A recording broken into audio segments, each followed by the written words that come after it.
Okay, power rule number 2 now deals with having the base that has two parts to it with a single exponent. Right? So that would be something like this, and you'd get into a variable generally.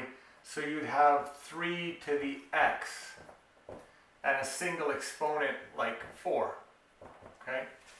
So that power rule, what it's telling you is this n applies, this exponent applies to both pieces individually. Okay? So this here, we'll get read out here. This really means it's 3 to the exponent 4 and x to the exponent 4. Okay? So it is 3 to the exponent 4 and x to the exponent 4. Right? And then you can figure out what those are separately. 3 to the 4th is 3 times 3 times 3 times 3, which is 81, and you can get that quite easily on your calculator. Right? X to the 4th is just x to the 4th, and you'd end up with 81x to the 4th. So the key to this rule is that exponent applies to both pieces of the base. Both pieces of the base. Okay? If you're wondering how I got 3 to the 4th so quickly, well, I knew what it was. But with your calculator, you may see a button like this, or it might have this, or it might have this. Some configuration with an exponent, or this thing here means an exponent all by itself.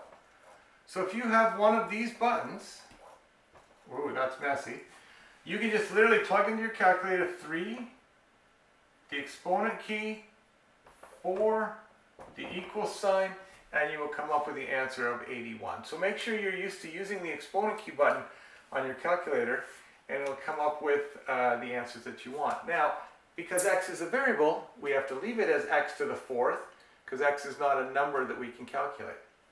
Let's try one more.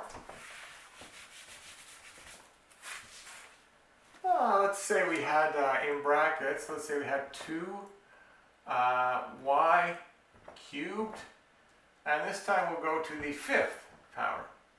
Right? So in this case, right, remembering that the 5, the exponent has to apply to both pieces, and if there were 3 pieces, it would have to apply to all 3. That would be 2 to the 5th, and y cubed to the 5th. Right? Now 2 to the 5th, 2 times 2 times 2 times 2 times 2. We could go 2 to the exponent 5 on our, hit the equal sign, and find out that that is 32. Right?